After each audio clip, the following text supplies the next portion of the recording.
Le 2 avril dernier, l'on a appris la nomination du nouveau sélectionneur des Lions indomptables du Cameroun, Marc Brice, et tout un staff qui va l'accompagner dans ces nouvelles missions. Missions qui seront données d'ailleurs dans les prochains jours lors d'une conférence de presse que donnera le nouveau sélectionneur de l'équipe nationale Fanion masculine du Cameroun. Une nomination qui n'est pas du goût de la Fédération camerounaise de football à travers son président qui jusqu'ici a fait 2 sorties pour le marquer.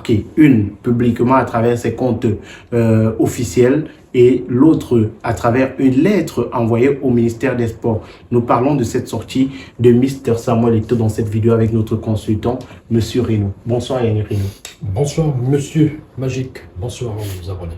Bonsoir chers abonnés, Samuel Eto'o n'est pas content. Il ne veut pas Marc Brice comme sélectionneur des Lions indomptables du Cameroun. Alors Yannick Rino, j'ai envie de poser une question. Pourquoi la nomination de Marc Brice n'arrange pas Samuel Eto'o? Est-ce parce que le nouveau sélectionneur n'a d'après lui pas les compétences ou est-ce parce qu'il n'a pas été consulté? Je pense que c'est parce qu'il n'a pas été consulté. C'est parce que, pour dire la vérité, ça n'obéit pas aux lois en vigueur. Ça n'obéit pas aux principes, notamment promus par la FIFA.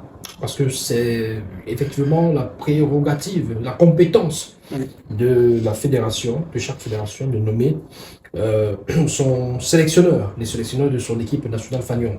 Cela n'a pas été le cas avec le Cameroun. Du coup, on peut comprendre, et ce n'est pas la première fois, comme je le disais tantôt, ça aurait été le cas. Je parle des réactions des présidents. Car vous vous sentez peut-être lésé dans une décision, dans un acte, même du gouvernement, vous avez le droit de peut-être manifester, signifier votre mécontentement ou votre étonnement.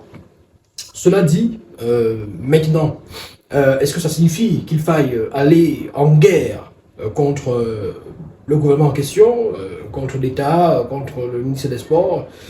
Là, je répondrai par la négative. Je demanderai à Samuel Eto'o de se calmer et de prendre ça tranquillement. Je pense que ce qui pourrait lui donner raison demain, ce serait peut-être des résultats négatifs. Du sélectionneur. C'est peut-être que malgré le fait qu'il soit écarté de la sélection, voilà, de la décision, des pouvoirs, des centres de décision par rapport à cette nomination, qu'on se rende compte plus tard que c'était une erreur de ne pas l'avoir consulté. Donc voilà à quel niveau peut-être la justice divine pourrait intervenir en sa faveur. Mais pour ce qui est de cette sorte de bras de fer, pour moi, j'espère que au-delà des 2 sorties, des 2 missives de Samuel Eto'o, que par la suite, peut-être il va avoir raison gardée et se calmer un tout petit peu et se dire que pour l'intérêt de l'équipe nationale du Cameroun, pour l'intérêt du Cameroun, pour l'intérêt des Lions indomptables du Cameroun, on devrait passer à autre chose, faire confiance à Marc Brice et lui donner les moyens justement tout comme Henri Goberson, de mener, à bien sa mission qui consiste à qualifier les Lions pour la prochaine Coupe du Monde et aussi la prochaine Coupe d'Afrique des Nations qui aura lieu en 2025, donc l'année prochaine du côté du Maroc. Il faut préciser que au mois de juin, vous allez affronter le Cap-Vert et le Cameroun, donc vous allez affronter le Cap-Vert et vous n'êtes plus Camerounais, monsieur Arnaud. Vous allez affronter le Cap-Vert et nous allons affronter. Nous, les Camerounais, nous affronterons le Cap-Vert. Bah, écoutez, ça, ce qui vous plaira. Alors, j'ai envie de poser une question. Est-ce qu'on pourrait s'attendre à ce que la Fédération camerounaise de football, qui jusqu'ici, jusqu'au moment où nous enregistrons cette émission, n'est pas d'accord avec le ministère des Sports, nomme son staff d'un côté? C'est-à-dire qu'on a le ministère des Sports qui a nommé son staff et qu'on ait un deuxième staff des Lions indomptables du Cameroun. Ça ne m'étonnerait pas en tout cas. Ça ne m'étonnerait pas. Bon, pour l'instant, le président de la fédération n'a pas donné cette piste-là. Il a plutôt donné la piste de l'éclairage sur Le choix de Marc Brice et surtout le fait qu'il n'ait pas été consulté. Effectivement, donc pour lui, il va essayer d'éclairer la lanterne de l'opinion publique sur le choix de Marc Brice au détriment des propositions faites notamment au ministère des Sports et au SGPR. Donc voilà, maintenant, je dis ça ne m'étonnerait pas du tout. Je ne serais pas surpris de voir qu'il aille dans cette voie-là. Mais de nommer son propre entraîneur avec un staff, coordonnateur. Ce serait quand même utopique, ce serait quand même difficile parce que ce serait peut-être juste un acte de rébellion. Parce que dans les faits, je rappelle, pour ceux qui nous regardent, que c'est l'État du Cameroun qui paye le salaire de l'entraîneur. L'Africafoot n'a pas ces moyens-là de supporter toutes ces charges-là. L'Africafoot déjà n'arrive pas à organiser les championnats sans qu'il y ait des biberons et du lait maternel qui soient injectés ça et là. Voilà, donc l'Africafoot jusqu'ici, malgré les grosses promesses, n'a pas réussi à trouver véritablement ces gros sponsors, que ce soit sur le plan national, le plan international, ces gros sponsors, je parle bien de ces gros sponsors qui auraient mis des millions, des milliards dans le football et qui auraient développé ce football, qui auraient permis à ce championnat d'être véritablement une référence. C'est vrai qu'on a quand même des sponsors qui sont c'est gros, c'est gros. MTN, c'est gros. Vous avez le choix de vous contenter de si peu. Moi, je regarde... OneXBet aussi, c'est gros. Moi, je regarde... Peut-être... Ils peuvent même venir et ils ne donnent pas grand-chose qui soit de nature à permettre un véritable développement et le décollage du championnat. Vous avez ce championnat, c'est un championnat professionnel, ça? C'est professionnel? C'est... Peut-être on va parler du championnat, de la qualité du championnat. Non, mais moi, c'est une parenthèse. Parce que c'est très souvent long. Oui. Et même là encore, l'État du Cameroun donne un peu d'argent. L'État du Cameroun donne de l'argent pour subventionner. Donc, on parle de subvention de l'État. On parle de sponsors, de sponsoring des clubs, des entreprises, des partenaires. Bon, voilà. Donc, cette fédération a du mal à gérer. Alors, si vous imaginez un temps soit peu qu'une fédération pareille choisisse son propre coach, c'est elle qui va payer. Elle va payer. Quand il y aura des compétitions là, c'est elle qui va donner l'argent. C'est terrible. Mais Yannick Renaud, il faut dire que la situation dans laquelle se trouve la fédération camerounaise aujourd'hui fait de nombreux heureux. Parmi lesquels Donald Ngameni, on a vu dans une vidéo qui fait la une des réseaux sociaux aujourd'hui. Il revenait sur les différents cas. Pour lui, il est clair que Samuel Eto'o est en train de subir ce qu'il a fait subir aux autres. Il parlait du cas de Pantin Njinde, il parlait du cas d'Ibai Gatama et d'autres litiges que la Fédération camerounaise de football a eu avec ses membres associés. Non mais, c'est flagrant. C'est flagrant. Il n'est pas le seul à le dire. Sur la toile tout à l'heure, un grand frère a fait des publications pour nous dire que, voilà, vous jubilez quand il y a manque de respect, quand il y a le non-respect des lois, des textes, vous jubilez. Et beaucoup de personnes, beaucoup d'intervenants ont tout fait de lui rappeler que ne viens pas dire les choses que tu ne voulais pas dire il y a quelques semaines ou quelques mois. Quand on faisait des violations de textes à l'Africafoot, tu ne disais rien.